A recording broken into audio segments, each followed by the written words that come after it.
Hi, my name is Fia, and you're probably wondering what is this video all about. Well, let's put it like this. One, I am really bad at explaining things. Two, I have the UN coming up, and three, I studied like hell for a test that I didn't end up taking. So what's the correlation between all these things? Basically, I think my teacher, he told me that if you want to study really well, you have to try and teach what you study to other people. If they understand, it means that you studied it really well, you really understand the topic, and if they don't, you need to go back and you need to study and review again. I personally, for me, it's really hard to explain things to people, especially math, because the way I do things isn't really formal, I suppose. It's sort of my own way, which is why when I teach it to other people, it's really hard to relate it and show them how it all works. So every time they look at me, they're just like, okay, what? And I start talking like really fast and stuff like that. It's a bad habit, but yeah. I think that making videos will make me be able to explain things much better. And which brings me on to the second point, the fact that I have the UN coming up in English as the national exams. I'm an Indonesian, and this is basically really important if you want to get into university. I think that if I really want to study well, I'm going to have to do this, so might as well. And the third point is the fact that like a month ago, I was going to sign up for university, and I wanted to take biotechnology.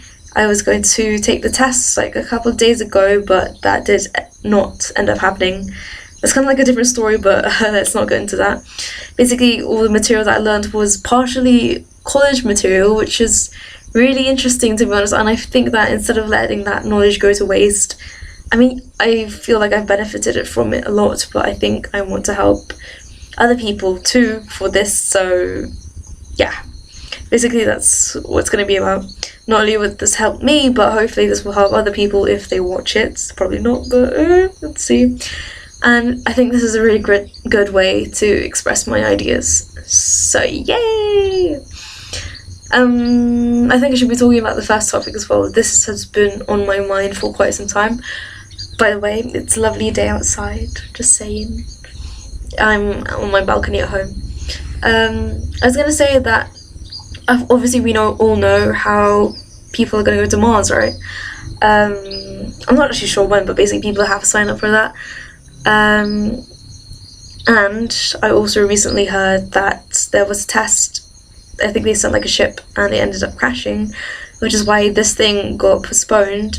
I really do hope it happens. I mean, why not? Even Stephen Hawking said that in 1,000 years, if we do not find another planet to live on, then we will be extinct. I mean, that is just a theory, but it is possible. I really do think it's possible. If you think about it, there's going to be like overpopulation, then obviously there will be a lot of scarcity. I mean, basically, I don't think Earth can sustain any longer with us living on it, so what do? We move to another planet, and that might be Mars. So basically the thing I want to get into, this is why when I say I'm so bad at explaining, what I think we're going to get into is that if any of you guys have learned about evolution, you know how if you isolate a species, they will become a new species. And I think that's, in my opinion, that could happen with us as humans. Obviously, we know about the one in the 1900s, if I'm not mistaken. A flock of birds migrated to this island, and it was like the perfect place for them to stay. Not only were there any predators, but there was like a really vast food supply. So even that was just an island, and obviously they did not like go back and forth. So there's no interaction between the two groups of species. And because of that, they ended up becoming a new species. If you look at the photos, from what I remember, the ones who did not migrate, they still stayed like lightly coloured, and they were kind of longer. They had a longer neck, I think. Whilst the flock of birds that did migrate, they were darker in colour and they were much shorter, much more plump, I think.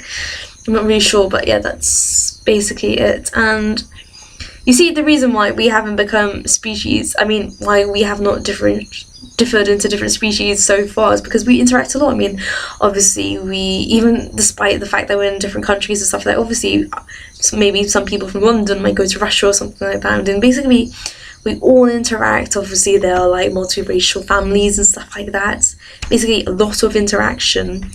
But when we take these people to Mars, if I'm not mistaken, they are not coming back at all. Maybe, of course, we can interact through like radio communication and stuff like that, obviously, but direct communication and like intercourse with people from Earth, that's not going to happen. And so it is possible. That's just my opinion. Mars is not like Earth, so us as humans have to adapt to Mars. Despite the fact that it is sustainable, there will be some evolution going on, we will be changing. And I think at one point, it could be like 100 years, they might come back as another species. But yeah, I just wanted to get that out. So thank you. Yeah, that was weird.